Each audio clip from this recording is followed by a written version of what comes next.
Welcome Snoozy friends, to your channel Snooze in 10. Today we would be telling you a story of a whale that used to sing songs, not for anyone, but only for the moon.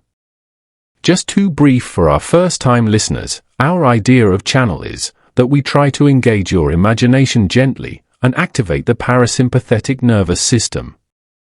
Help you not to overthink when you close your eyes, and last but not the least, provide you emotional comfort. Let's begin today's snoozy story.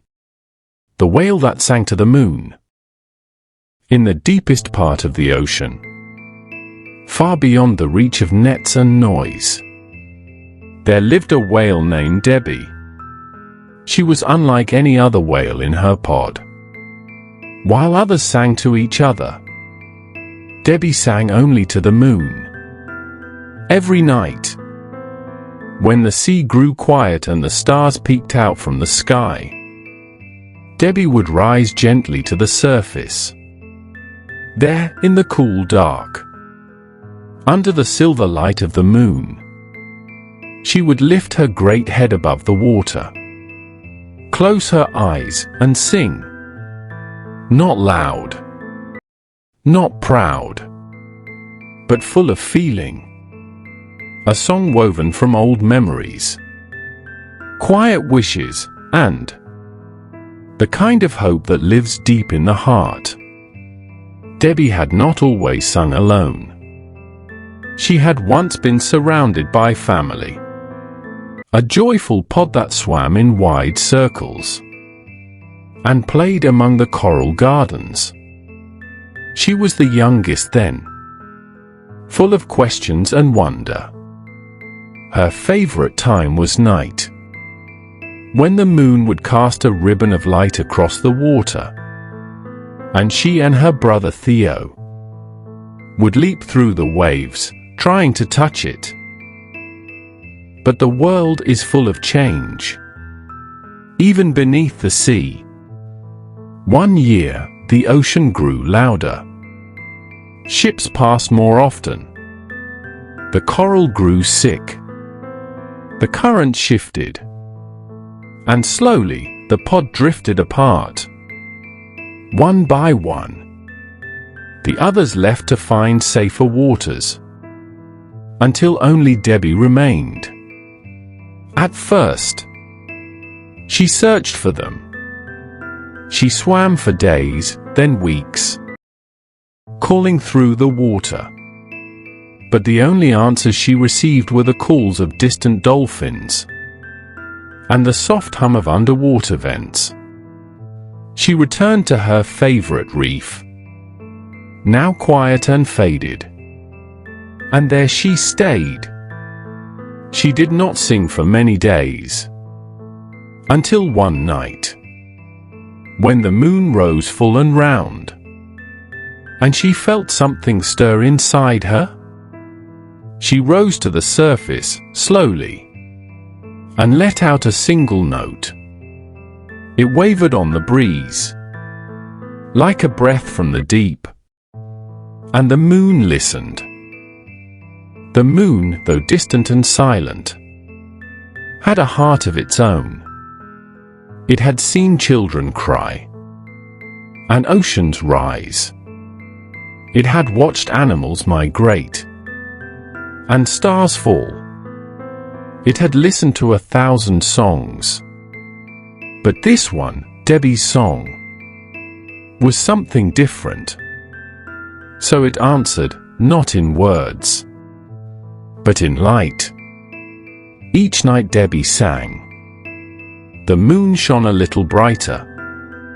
Her song, though born of loneliness, was also filled with hope. And slowly, she began to heal. Far from the sea, in a small seaside village, lived a boy named Niko. Niko had always been quiet. He loved books and stars, and spending long hours near the docks, just listening.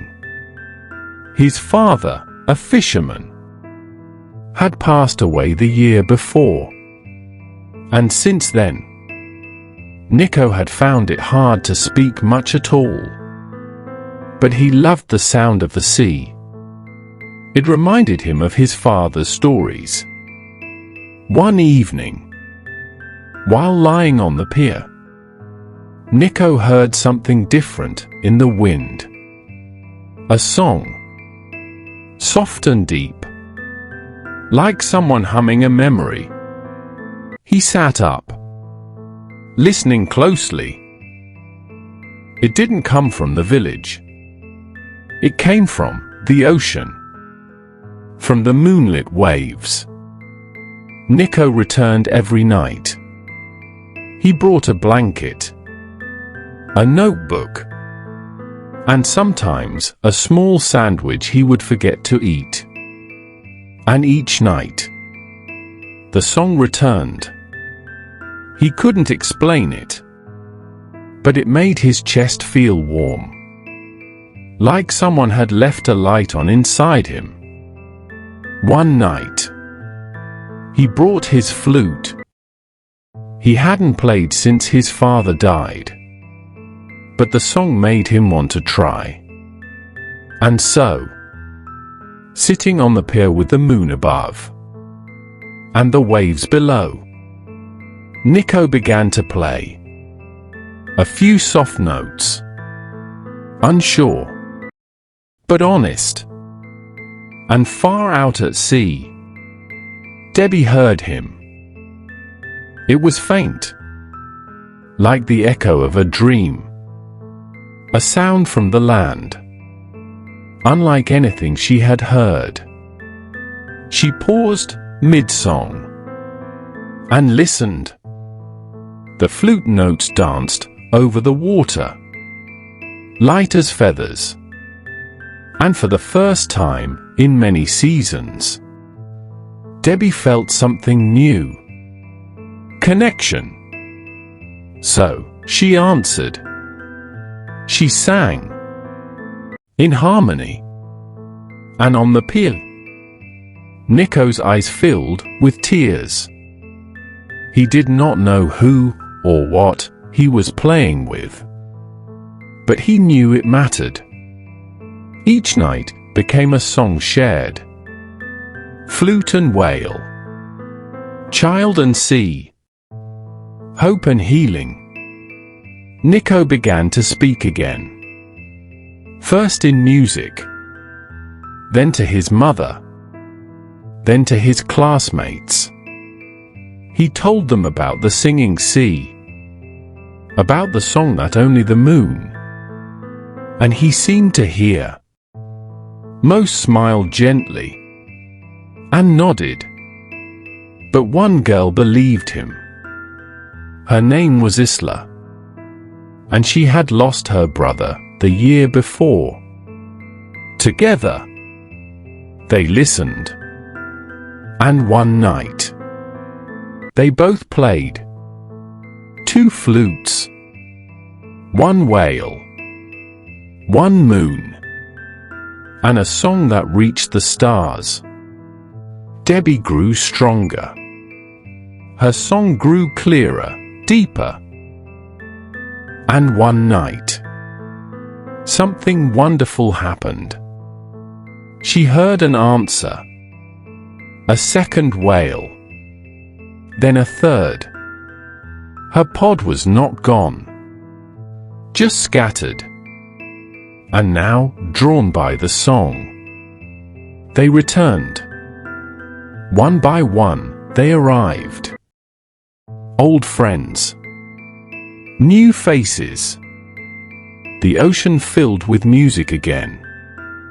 And Debby, with tears in her voice, sang louder than she ever had. Not alone, but together, on the shore. The village heard. They came to the water's edge, with candles, with instruments, with quiet hearts. Niko stood beside Isla, and they played.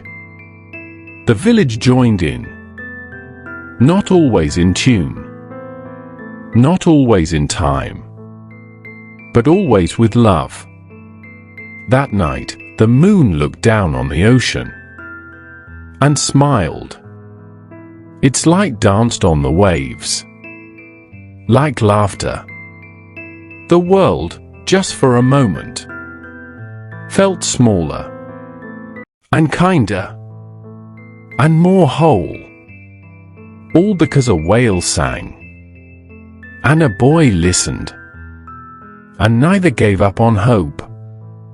And if you listen closely, beyond the rustle of sheets and the hush of the night, you may hear the faint hum of a song, a flute, sung by those who have always watched over the moon and over you.